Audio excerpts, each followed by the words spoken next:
बच्चों, my name is Nivedita Srivastava and welcome to all about chemistry. बच्चों, हमने अपने लास्ट वीडियो में क्लास 9 की केमिस्ट्री का जो चैप्टर 2 है is matter around us pure, उसके कुछ टॉपिक्स देखे थे, जैसे कंपाउंड क्या होता है, सॉल्यूशन क्या होता है, एलिमेंट्स क्या होता है, प्योर इम्प्योर क्या होता है।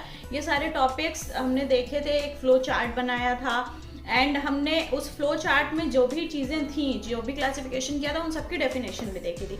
तो अब उसी चैप्टर में हम आगे बढ़ते हैं। जो हमारा नेक्स्ट टॉपिक है, the topic is that separating components of mixture. Means हमें सेपरेटिंग टेक्निक्स पढ़नी है। सेपरेट मतलब अलग करना, कि जैसे मिक्सचर है तो मैंने आपको बताया मिक्सचर मीन्स कोई भी दो या दो से अधिक चीज़ें, मीन्स ओके, दो या दो से अधिक चीज़ें मिलकर क्या बनाती है, मिक्सचर। डजंट मैटर वो किस प्रपोर्शन में है। उन मिक्सचर्स में जो भी कंपोनेंट्स इन्वॉल्व होते हैं उनको सेपरेट करने की सबकी अलग अलग टेक्निक्स होती हैं। मींस लिक्विड को अलग करने का अलग तरीका होता है, सॉलिड को अलग करने का अलग तरीका होता है। फॉर एग्जांपल अगर हम बात करें चावल से कंकड़ बीनने की, तो उसे हम क्या करते हैं, बाय हैंड पिकिंग प्रोसेस से चावल से कंकड़ को हम अलग कर लेते हैं। ओके, बट अगर हम बात करते हैं कि ऐसे हमने पानी में नमक घोल लिया, ओके, एक लिक्विड में एक सॉलिड मिला लिया, तो अब आप जानते हैं कि जो सॉल्ट होता है वो पानी में पूरी तरीके से डिसॉल्व हो जाता है। अब हम उसे अलग कैसे करेंगे, तो यही सारी प्रोसेस जो प्रोसेस होती हैं, सेपरेटिंग टेक्निक्स होते हैं, उन्हें हम आज के इस चैप्टर में पढ़ेंगे और अपने चैप्टर को आगे बढ़ाएंगे। तो चलिए वीडियो हमारा शुरू करते हैं। सेपरेटिंग टेक्निक में हमारा पहला है evaporation. Evaporation, by this technique the non-volatile components of a mixture is separated from the volatile component. Volatile and non-volatile क्या होते हैं? Non-volatile means जो आसानी से ट्रांसफॉर्म ना हो, ओके, एक स्टेज से दूसरे स्टेट में कन्वर्ट ना हो, और वोलाटाइल वो होते हैं जो बहुत इजीली हो जाएं। मीन्स आप ये भी कह सकते हैं जैसे किसी का मेल्टिंग पॉइंट, बॉइलिंग पॉइंट, इन सब में अगर डिफरेंस है तो भी। For example if you talk about salt and water, mixture of salt and water, तो आप जानते हैं कि समुद्र से जो नमक निकाला जाता है वो यही इवेपोरेशन की प्रोसेस होती है। ओके, वहां जो है वो सन की रेस से वो जो है इवेपोरेशन होता है वाटर का। अगर इवेपोरेशन हम नॉर्मली घर पे सॉल्ट वाटर के साथ करें तो जो वाटर होगा, वाटर का जो वाटर एक वोलाटाइल सब्सटेंस है, आप जानते हैं, वो बहुत जल्दी एक स्टेट से दूसरे स्टेट में कन्वर्ट हो जाता है। तो जब हम इसे हीट देना शुरू करते हैं, then water will converted into vapour form, okay, from liquid to gaseous state it will convert. So वो वेपर में कन्वर्ट होके उड़ जाता है और हमें अपने जो भी जिस बर्तन में हम ये प्रोसेस कराएंगे, नीचे हमें सॉल्ट मिल जाएगा सॉलिड फॉर्म में। ओके, तो ये तो हो गया एक नॉर्मल सा एग्जांपल, इवेपोरेशन आप सभी लोग जानते हैं। अब next topic is centrifugation. Centrifugation बहुत पुराने समय से चला आ रहा है, आज हम उसे सेंट्रीफ्यूगेशन कह रहे हैं। पर पुराने जमाने में आपने देखा होगा, अगर आप लोगों ने श्री कृष्णा देखा है, सभी बच्चों ने देखा ही होगा, कृष्णा जी की बाल लीलाएं जो भी रहती है, तो उसमें हमेशा आप देखते होंगे गांव की औरतें इस तरीके से एक लकड़ी का होता है जिसे रस्सी से बांधकर चलाती रहती हैं। ठीक है, आज के टाइम में भी हम जो भी दूध में से क्रीम निकालना हुआ, ओके, फिर दही मथना हुआ, ये सारे काम जो करते हैं दही से बटर निकालने का, तो वो जो होता है वो सेंट्रीफ्यूगेशन प्रोसेस में ही होता है। Okay, it is used to separate the suspended particles from a liquid. It is based on the principle that denser particles remains at the bottom and lighter ones remain at the top when rotated in a centrifugal machine. Okay, आजकल बहुत सारी machine चल चुकी हैं, चाहे वो hand blender हो या इलेक्ट्रॉनिक ब्लेंडर हो। फॉर एग्जांपल अगर हम बात करते हैं, हम दही से लस्सी बनाएं, तो जब हम दही को मथना शुरू करते हैं, ओके, जब हम उसे मथना शुरू करते हैं तो क्या होता है, हम देखते हैं जब हम स्टार्ट करते हैं तो जो थोड़ा सा फोम टाइप का होता है, यू कैन से झाग जैसी चीजें होती हैं, लाइटर पार्टिकल, वो उस जिस मथानी से उसे मथ रहे हैं जिस भी मशीन से, उसकी चारों तरफ इकट्ठा होनी शुरू हो जाती हैं और बाकी की लस्सी नीचे रहती है। ठीक है, तो वो क्या होता है, वो लाइटर पार्टिकल्स होते हैं। तो जो लाइटर पार्टिकल्स होते हैं सेंट्रीफ्यूगेशन प्रोसेस में वो बीच में आ जाते हैं ऊपर, और जो डेंसर पार्टिकल होते हैं यानी जो हमारी लस्सी होती है वो नीचे बैठ जाती है। तो इस प्रोसेस से हम दही से मक्खन निकाल लेते हैं, दूध से क्रीम निकाल लेते हैं। तो ये प्रोसेस क्या कहलाती है, हमारी सेंट्रीफ्यूगेशन। ओके मीन्स हमने देखा इवेपोरेशन टेक्निक को सॉलिड से लिक्विड को अलग करने के लिए यूज किया हमने। अब सेंट्रीफ्यूगेशन हमने जो यूज किया वो सस्पेंडेड, किसी भी मिक्सचर में जो सस्पेंडेड पार्टिकल है जो हमें अलग से दिखाई नहीं दे रहे। अब दही में मक्खन हमें दिखाई तो देता नहीं है, ठीक है, तो जो अलग से दिखाई नहीं दे रहे बट वो लाइटर और डेंसर हैं, मतलब उनके वेट में डिफरेंस है, तो उनको अलग करने के लिए हम सेंट्रीफ्यूगेशन प्रोसेस का यूज करते हैं। ओके बच्चों, okay the next term is separating funnel. Separating funnel के बारे में मैं आपको बताती हूँ कि सेपरेटिंग फनल को मैं आपको एक फिगर दिखाती हूँ। इस तरीके की होती है सेपरेटिंग फनल, ऐसे शेप में होती है थोड़ी सी। ओके इसे इसका यूज हम करते हैं, यहाँ पे एक नॉब लगी रहती है, यहाँ पे हमारा बीकर रहता है, ये हमारा स्टैंड होता है जिससे ये कनेक्टेड रहता है, ये सेपरेटिंग फनल होता है। इसको दो immiscible liquid, what is the meaning of immiscible? Immiscible मतलब जैसे हम पानी में मिट्टी का तेल मिला दें या सरसों का तेल मिला दें, दोनों एक दूसरे में मिल तो गए बट वो हमें अलग अलग दिखाई देते हैं, जो भी लिक्विड्स एक दूसरे के साथ मिक्स ना हो सके। लेकिन तेल और पानी को आप आसानी से हाथों से तो अलग नहीं कर सकते ना, अगर वो दिखाई भी दे रहे हैं तो इस टाइप के जो भी इमिसिबल लिक्विड्स होते हैं उनका हम जो सेपरेशन करते हैं वो सेपरेटिंग फनल के थ्रू करते हैं। Immiscible liquids can be separated in different layers depending on their densities when pass through a separating funnel. जैसे इस तरीके का सेपरेटिंग फनल होता है, अब इसमें हम जो इमिसिबल लिक्विड का मिक्सचर है वो डाल देते हैं। अब उस मिक्सचर को डालने के बाद यहाँ भी एक नॉब लगी रहती है जिससे ये लॉक रहता है और नीचे एक बीकर होता है। अब जब हमने उस लिक्विड को डाल दिया तो होता क्या है, जिस लिक्विड की डेंसिटी ज्यादा होती है, मतलब जो थोड़ा हैवी होता है, वो नीचे के साइड बैठ जाता है, ठीक है, और जिसकी डेंसिटी ज्यादा होगी वो ऊपर तैरेगा। ये तो आप देखते हैं अगर हम पानी में तेल डाल देते हैं तो तेल के ड्रॉपलेट्स क्या होंगे, ऑयल के ड्रॉपलेट ऊपर की तरफ फ्लोट करते रहते हैं। तो वही चीज है कि वो जो जिसकी डेंसिटी ज्यादा होगी वो नीचे के साइड आ जाएगा और जो लाइट होगा वो ऊपर। अब हम क्या करेंगे, यहाँ से नॉब को ओपन करेंगे। जब हम नॉब खोलेंगे तो ये जो हैवी वाला नीचे है जिसकी डेंसिटी ज्यादा, वो यहाँ गिरने लगेगा, ठीक है, वो लिक्विड यहाँ कलेक्ट होने लगेगा। जब जो बाउंड्री दी होगी, मतलब दोनों लिक्विड को अलग करने की जो लाइन होगी, जब वो बिल्कुल यहाँ तक आ जाएगा, फिर उसके बाद हम इस नॉब को बंद कर देते हैं। अब नॉब को बंद करने के बाद क्या करेंगे, हमने ये जो सेपरेट किया है मटेरियल, जो कंपोनेंट, उसको अलग रख के एक दूसरा छोटा बीकर लाएंगे, उसको यहाँ रखेंगे और इसको फिर से धीरे से इस नॉब को खोलेंगे, ताकि जो बाउंड्री पे हमारा मतलब फॉर एग्जांपल तेल और पानी की बात करें तो जो एकदम ये बाउंड्री लेवल है, इस पर जो भी मटेरियल है वो तो दोनों का मिक्सचर होगा ना, उसे हम एक अलग बर्तन में या एक अलग बीकर में लेके फिर से नॉब को बंद कर देंगे। अब हमारे पास ऊपर क्या है, फ्रेश मटेरियल है। अब हम दूसरा बीकर लेकर आएंगे और उस फ्रेश मटेरियल को इसमें निकाल लेंगे। तो ये जो भी दो इमिसिबल लिक्विड्स थे, जो भी मिक्सचर थे, इससे क्या हुआ, सेपरेटिंग फनल से वो अलग अलग हो गए। ओके, तो ये इतने टॉपिक को आप नोट कर लीजिए। सॉरी, यहाँ फिगर से समझाना जरूरी था और नीचे स्पेस नहीं था, इसलिए मैंने नीचे का टॉपिक मिटा दिया। अब मैं उसे ऊपर लिखकर बताऊंगी, तो आप इसे अपनी कॉपी में उतार लीजिए। फिर हम आगे बढ़ते हैं, जो हमारा नेक्स्ट टेक्निक है सब्लिमेशन। सब्लिमेशन मैंने आपको चैप्टर 1 में भी बताया था ना। चैप्टर 1 में मैंने आपको बताया था कि कुछ ऐसे मटेरियल होते हैं, कुछ ऐसे कंपोनेंट्स होते हैं जो डायरेक्ट सॉलिड से किस में कन्वर्ट हो जाते हैं, गैसियस स्टेट में कन्वर्ट हो जाते हैं। ओके, तो जो सॉलिड्स है वो सब्लिमेशन की प्रोसेस है। For example, if we talk about camphor, what happen with camphor when we burn it, it directly converted from solid into vapor form, ठीक है। तो अब सब्लिमेशन की प्रोसेस जो टेक्निक है वो कैसे सेपरेटिंग की टेक्निक हो सकती है। देखिए, अगर हम कैम्फर को लेकर उसे बारीक पाउडर बना दें, ठीक है, और उसको हम जो है वो सॉल्ट के साथ मिक्स कर दें, तो क्या होगा, हम इसे कैसे अलग करेंगे, देखने में तो दोनों एक जैसे ही लगेंगे। Camphor will directly converted into vapour form, but it will not happen with salt. Salt जो है वो बॉटम में रह जाएगा, थोड़ी देर बाद जल जाएगा, जो भी होगा, बट वो डायरेक्ट सॉलिड से वेपर में नहीं कन्वर्ट होगा। और इस तरीके से हम सॉल्ट और जो कैम्फर का मिक्सचर है उसको अलग कर लेंगे। सो हम ये भी कह सकते हैं कि sublimation process is used for separating two components in which one of them is sublime in nature and other one is non sublime. Okay,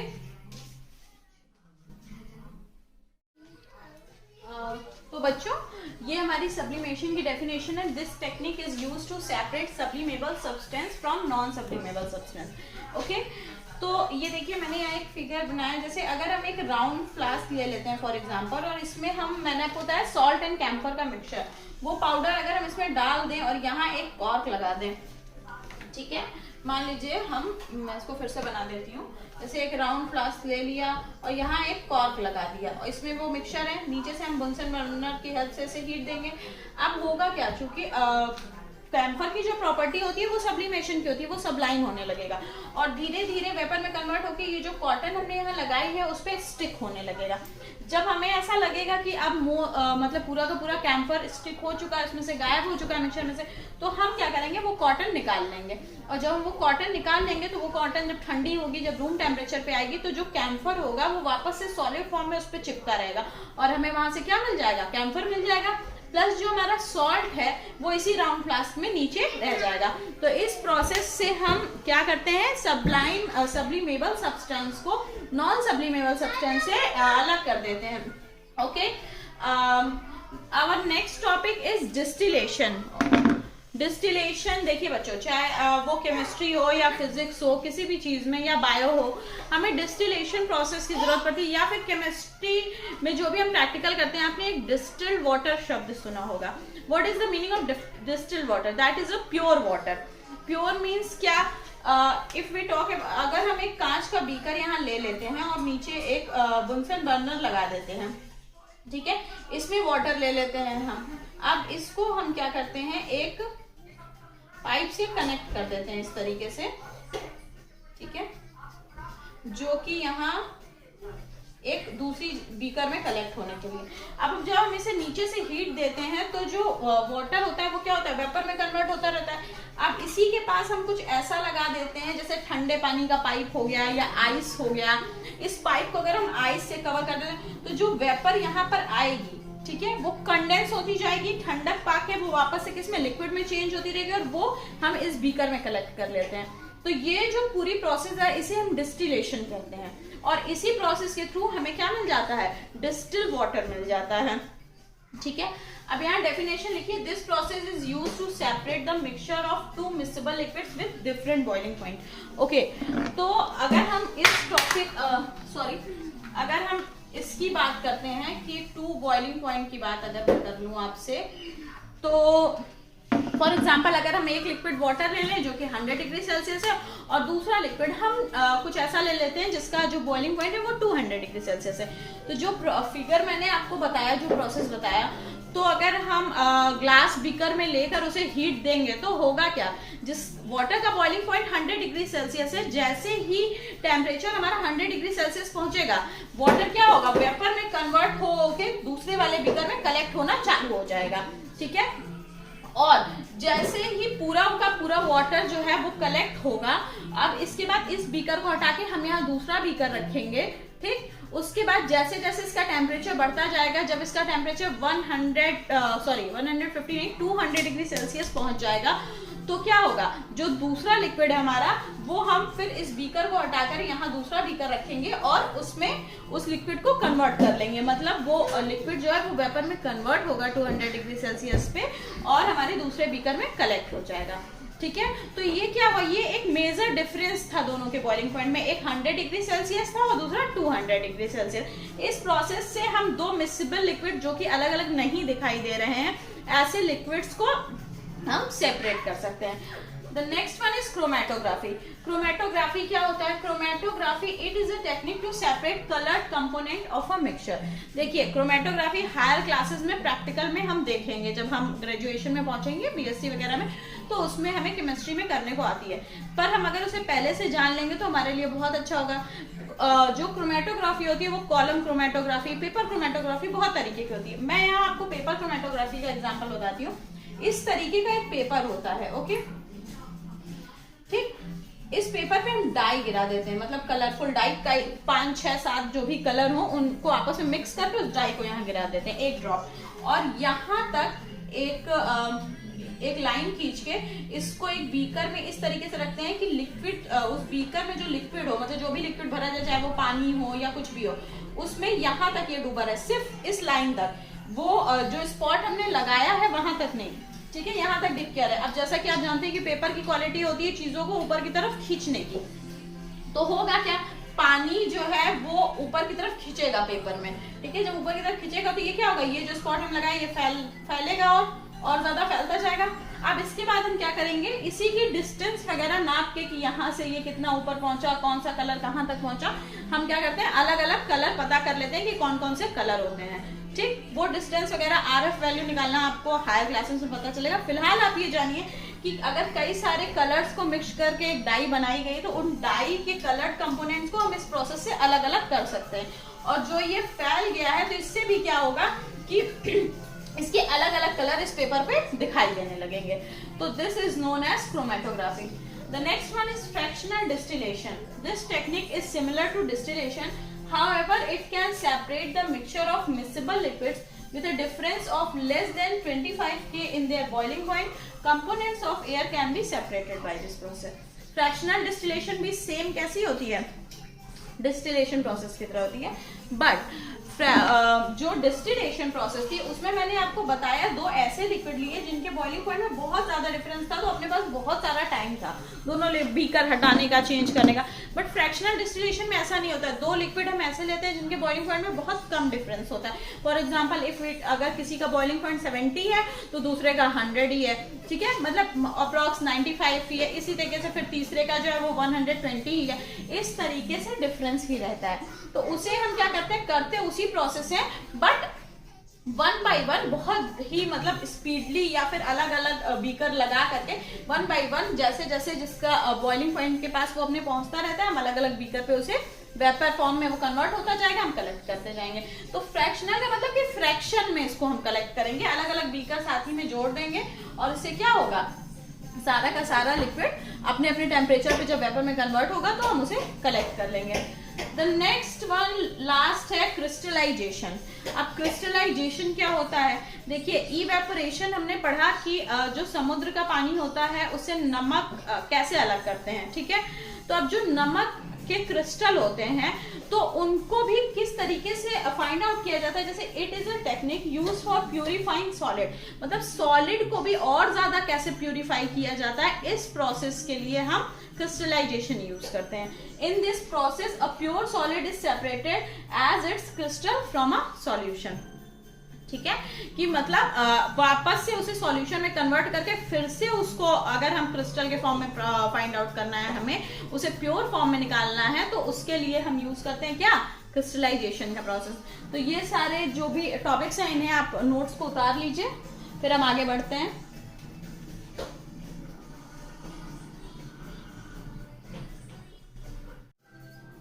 students अब हम लोग देख लेते हैं मास परसेंटेज ऑफ अ सॉल्यूशन। मतलब देखिए सॉल्यूशन क्या होता है, सॉल्यूट और सॉल्वेंट का मिक्सचर होता है। तो बात ये है मास परसेंटेज की, अगर हम बात करें फॉर एग्जांपल हमारा जब रिजल्ट आता है तो हम अपने मार्क्स के परसेंटेज कैसे निकालते हैं, marks obtain upon total marks into 100, okay. तो हमें पता चल जाता है कि 100% में से हमारे कितने परसेंट आए। उसी तरीके से हमको अगर मास परसेंट सॉल्यूशन का निकालना है तो हमारा फॉर्मूला होगा मास of solute upon mass of solution into 100, okay. अभी हम आगे इससे रिलेटेड क्वेश्चन सॉल्व करेंगे तो और भी ज्यादा क्लियर हो जाएगा कि इन फॉर्मूलों को हमें कैसे यूज करना है, जो भी फॉर्मूलाज है। Solubility of a substance in a solvent, ठीक है, किसी भी सॉल्वेंट में जब हम कोई सॉल्यूट मिलाते हैं तो उसकी कितनी सॉल्युबिलिटी है, मतलब वो कितना घुल रहा है उसमें, ये कैसे पता करते हैं, mass of substance upon mass of saturated solution, ठीक है। मतलब हमने जो मिलाया वो और कितना उसमें घुलने के बाद वो सॉल्यूशन कितना बन के तैयार हुआ, उसका कितना मास हुआ, उनको इस तरीके से डिवाइड करके 100 से मल्टीप्लाई कर देते हैं। Next one, volume of percentage of a solution, okay. Volume of percentage of a solution ये हो जाएगा आपका volume of solute upon volume of solution into 100, volume of solute upon volume of solution into 100। Last one, true solution क्या हुआ, इस पूरे process से हमें क्या समझ में आया, देखिए ट्रू सॉल्यूशन वो होता है when solute disappears inside the solvent completely. अगर हम पानी में नमक मिला रहे हैं और वो पूरी तरीके से घुल जा रहा है, बिल्कुल भी कहीं भी नमक के कण दिखाई नहीं दे रहे, तो दैट इज ट्रू सॉल्यूशन। मतलब जो भी सॉल्यूट हमने सॉल्वेंट में मिलाया वो टोटली क्या हो जाए, डिसअपीयर हो जाए, then it will be called true solution. तो अब आप ये फॉर्मूला उतार लीजिए, इसके बाद हम क्वेश्चन सॉल्व करते हैं। बच्चों जो फॉर्मूला मैंने आपको बताया है उस पे हम इस क्वेश्चन को सॉल्व करेंगे। Solution, first of all we will see what quantities are given. Means a solution contain 40 gram of salt, common salt, in 320 gram of water. Calculate the concentration in terms of mass by mass percentage of solution. Okay, so what has given? Amount of solute has given, mass of solute is equal to 40 gram. इसमें बताया गया 40 ग्राम salt को हम 320 gram water में dissolve करेंगे। तो पूछा गया वो जो सॉल्यूशन बनके तैयार होगा उसका कंसंट्रेशन क्या होगा, मास परसेंटेज में आपको बताना है। तो मास ऑफ सॉल्यूट दिया है and it has given mass of solvent also. Mass of solvent is 320 gram. So फॉर्मूले में हमने पढ़ा था concentration of mass percentage of solution निकालने के लिए हमें क्या चाहिए, mass of solute and mass of solution, but here it has given only mass of solvent and solute. So simple, solution is equal to solute plus solvent. Okay, then amount of solute is 40 gram plus 320 gram is equal to ये हो जाएगा आपका 360 ग्राम। Okay, now we have mass of solution. Then apply the formula mass percentage of solution is equal to what? Mass of solute. एक चीज हमेशा ध्यान रखिएगा, जब भी आप क्वेश्चंस वगैरह को सॉल्व करें तो फॉर्मूला हर बार जरूर लिखें, इससे हमें मार्क्स भी अच्छे मिलते हैं। और क्वेश्चन सॉल्व करते समय जब हमें स्टेप मार्किंग होती है तो हमें फॉर्मूला लिखने पे भी नंबर मिलते हैं। मास of solute has given 40 upon mass of solution is 360 into 100. Here you can cut 100 upon 9. And it will be 9 ones are 9, 9 ones are 9, 11.1%. It is the answer. So आपने देखा ये कितना इजीली सॉल्व हो गया। तो इसी तरीके से क्वेश्चंस होंगे इस फॉर्मूले से रिलेटेड। कभी कभी सॉल्यूट का अमाउंट नहीं दिया होगा, सॉल्यूशन और सॉल्वेंट दिया होगा, तो हमें क्या करना होगा, उस केस में हम सॉल्यूशन के अमाउंट में से सॉल्वेंट को माइनस कर देंगे तो हमें सॉल्यूट का अमाउंट मिल जाएगा। ओके, तो बच्चों इस चैप्टर में हमने बहुत सारी चीजें पढ़ी। जो चीजें आपके एग्जाम में आएंगी वो आपको हो सकती हैं कि डेफिनेशंस आ जाएं, element, compound, mixture, solution, types of solution आ जाए। एक क्वेश्चन आता है बहुत इंपॉर्टेंट होता है, what are the difference between homogeneous and heterogeneous solution. Okay, तो ये क्वेश्चन बनते हैं इससे। इसके अलावा सेपरेटिंग टेक्निक्स के क्वेश्चन भी बनते हैं कि क्या क्या सेपरेटिंग टेक्निक्स होती हैं, उसके अकॉर्डिंग हम लिखते हैं। प्लस हमें आता है एग्जाम्पल दे के पूछता है कि इसको बताइए किस मेथड से सेपरेट किया जाता है इस मिक्सचर को। ठीक है, तो ये सारे क्वेश्चंस इस चैप्टर से बनते हैं। तो इसी के साथ हमारा ये चैप्टर फिनिश हो गया। अब हम अपने नेक्स्ट वीडियो में इस चैप्टर से रिलेटेड जितनी भी क्वेरीज हैं उन्हें सॉल्व करेंगे। तो अगर आपको हमारा ये वीडियो पसंद आया है, हमारा जो नोट्स हमने आपको दिए हैं वो नोट्स अच्छे लगे, आपके लिए हेल्पफुल हो, तो please do subscribe my channel, like the video and share.